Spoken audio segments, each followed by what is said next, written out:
Oke, baik. Bertemu kembali di Pecinta Fisika. Kali ini kita akan khusus membahas materi kelas 11, yaitu tentang momen gaya. Ini adalah pertemuan pertama kalian nanti di semester 1. Oke, adik-adik sekalian, kita coba lihat sama-sama. Kalau ditanya apa itu momen gaya, jadi yang namanya momen gaya itu adalah sama aja dengan kalau sebenarnya kita kembalikan ke hukum Newton, itu prinsipnya sama aja dengan gaya.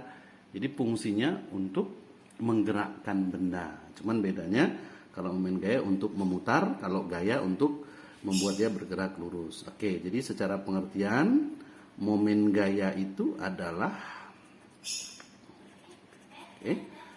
perkalian antara gaya dengan lengannya. Nah, secara tegak lurus. Nah, ini yang harus diingat. Lengannya harus tegak lurus dengan gayanya. Itu yang pertama yang perlu kita perhatikan ya. Oke. Berikutnya kita coba lihat sama-sama. Kalau secara matematika momen gaya itu dirumuskan sebagai momen gaya itu lambangnya nanti torsi. Jadi T kayak di T dicoret gitu ya. Dibuat melengkung. Nah, F itu kan gaya. Nah, secara sederhana seperti itu aja. Kalikan dengan lengan. Lengan itu boleh D, boleh R, tapi lebih seringnya nanti kita buat dalam notasi D saja. Boleh nanti dalam bentuk notasi yang lain. Oke, ini yang pertama tentang momen gaya. Jadi perkalian antara gaya dengan lengan secara tegak lurus. Oke. Nah, untuk yang lain-lain nanti coba kita lihat nih. Satuannya sesuai dengan rumus Newton. Meter F kan Newton, D itu kan jarak berarti meter. Jadi satuannya Newton meter. Oke, berikutnya. Nah, kalau pengertiannya gaya kalikan dengan lengan secara tegak lurus, maka nanti kasus-kasus tertentu nanti ya harus kita selesaikan dengan cara yang berbeda-beda, tapi yaitu tetap mengacu ke tegak lurus. Jadi saya punya gambar kayak gini, misalnya ada, nah ini kayak gini, kita buat ya, saya buat.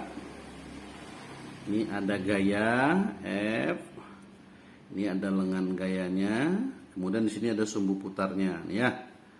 Kemudian nanti ada lagi saya buat gambar berikutnya kayak gini.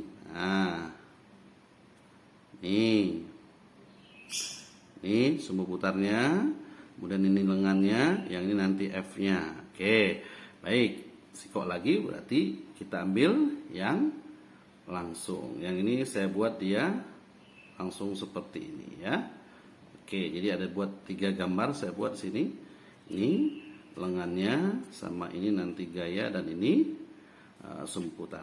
Oke, jadi kalau kita lihat di sini nanti untuk gambar pertama, nah, kan gayanya sudah lurus, tapi lengannya belum lurus. Berarti yang paling praktis kita luruskan adalah si lengannya. Oke, jadi nanti di sini anggaplah namanya si theta atau alfa. Kemudian di sini sudah kita lihat dia saling tegak lurus. Berarti sudah memenuhi syarat yang di atas. Maka untuk gambar yang pertama, momen gayanya dirumuskan sebagai F kalikan dengan D cos theta, gitu kan? Itu yang pertama. Untuk yang kedua nih, kalau misalnya saya buat di sini alfa, maka nanti di sini, yang bisa kita lakukan adalah meluruskan gayanya. Jadi nanti aplikasi soalnya tergantung dengan mana yang lebih enak, apakah gayanya yang kita luruskan ataukah lengannya. Tapi dari 2 contoh ini bisa kalian ambil nanti ya sebagai sebagai patokan. Maka nanti di sini F-nya saya buat menjadi F sin karena di depan ya, F sin alfa. Nah, bentuknya seperti itu. Jadi untuk gambar yang kedua berarti momen gayanya adalah perkalian antara gaya F sin alfa yang tegak lurus dikalikan dengan lengannya. Ini nanti untuk gambar yang kedua. Dan untuk gambar yang ketiga ini kan sudah saling tegak lurus, jadi nggak perlu lagi harus repot-repot kita luruskan. Sehingga untuk gambar ketiga momen gayanya langsung aja gaya kalikan dengan lengannya. Oke, jadi itu prinsipnya. Jadi secara prinsip yang namanya momen gaya itu nanti adalah perkalian antara gaya dengan lengan secara tegak lurus. Kemudian berikutnya nanti momen gaya itu adalah besaran vektor, artinya selain punya nilai juga dia punya arah. Nah ini nanti tolong diingat untuk arahnya di sini aja saya buat ya. Kalau dia searah putaran jarum jam, biasanya biasanya itu biasanya dibuat tandanya positif. Tapi kalau dia berlawanan biasanya dikasih tanda negatif. Tapi ada kalanya di buku dibalik itu nggak apa-apa. Yang penting nanti prinsipnya tetap sama, searah dan berlawanan putaran jarum jam. Nah ini nanti untuk teorinya momen gaya. Jadi momen gaya itu adalah perkalian antara gaya dengan lengan secara tegak lurus. Rumusnya F kali D, tapi F dengan D-nya harus saling tegak lurus. Nah ini contoh kasusnya dan penyelesaiannya nanti bisa kita lakukan. Oke, lebih mantap kita coba lihat contoh soal. Saya sudah buat contohnya ini. Ada 3 buah gaya, saya buat ada gaya FA, FB, FC bekerja pada suatu batang gitu ya. Kemudian diketahui nanti di situ FA-nya sama FC-nya 10 Newton, FB-nya 20 Newton dan jarak AB dengan BC itu sama besar sebesar 20 cm. Nah, ini kita ubah dulu menjadi satuan meter. Berarti nanti hasilnya adalah 0,2 meter ya. Oke, terus yang ditanya berapakah momen gaya yang bekerja terhadap titik B? Misalnya saya buat ya. Maka nanti kita harus menyesuaikan dengan yang tadi. Coba kita lihat. Gaya yang bekerja pada batang kan ada 3. A, B, dan C. Tapi coba perhatikan C. C masih membentuk sudut. Berarti ini harus kita proyeksikan. Nah, seperti gambar yang ini tadi ya. Oke, jadi seperti gambar yang kedua. Ini saya tarik kemari. Nah, sehingga nanti inilah yang lurusnya. Maka nanti ini adalah F sin 30 derajat. Nah, kemudian kalau sudah, yang jadi patokan kita adalah si B. Jadi B sebagai pusat rotasinya. Berarti kalau gitu, yang punya momen gaya, ingat syarat momen gaya itu harus ada lengan dan harus ada gaya. Kalau nggak punya lengan, berarti dia nggak punya momen gaya. Berarti kalau gitu, yang punya lengan hanya si A, lengannya nanti yang ini, gitu ya. Kemudian si C, lengannya nanti yang ini. Nah, kalau kita lihat di situ berarti BC sama si AC yang tadi nilainya sama-sama 0,2 meter. Ini juga nanti 0,2 meter. Kemudian yang kedua, kita coba lihat arah putarannya. Yang ini kalau kita buat ya, cara ngambil arahnya gampang. Tarik garis dari gaya ke lengan yang paling dekat. Nah, yang paling dekat berarti yang membentuk sudut 90 atau yang paling kecil lah. Nah, ini nanti. Oke, jadi A kalau kita tarik garisnya nanti membentuk putaran searah putaran jarum jam. Berarti ini tandanya positif.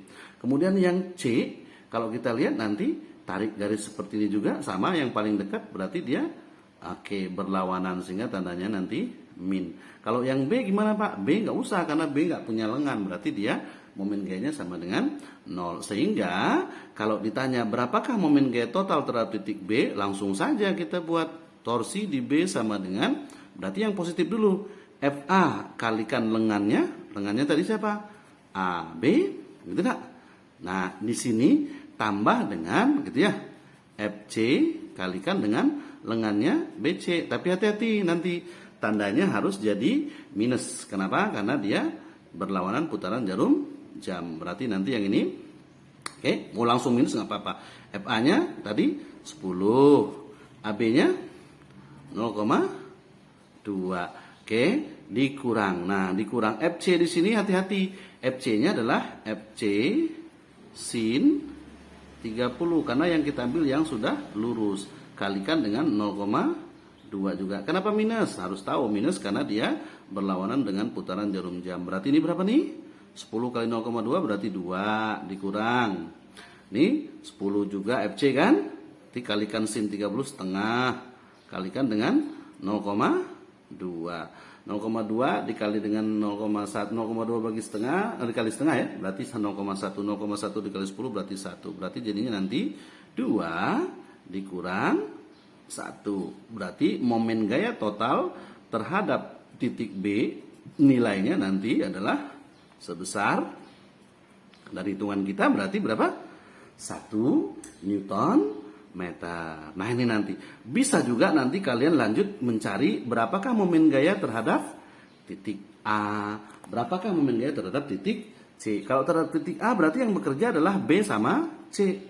Kalau misalnya diminta terhadap titik C, berarti yang bekerja adalah si A sama si B. Nah, begitu caranya kira-kira ya, cuy ya.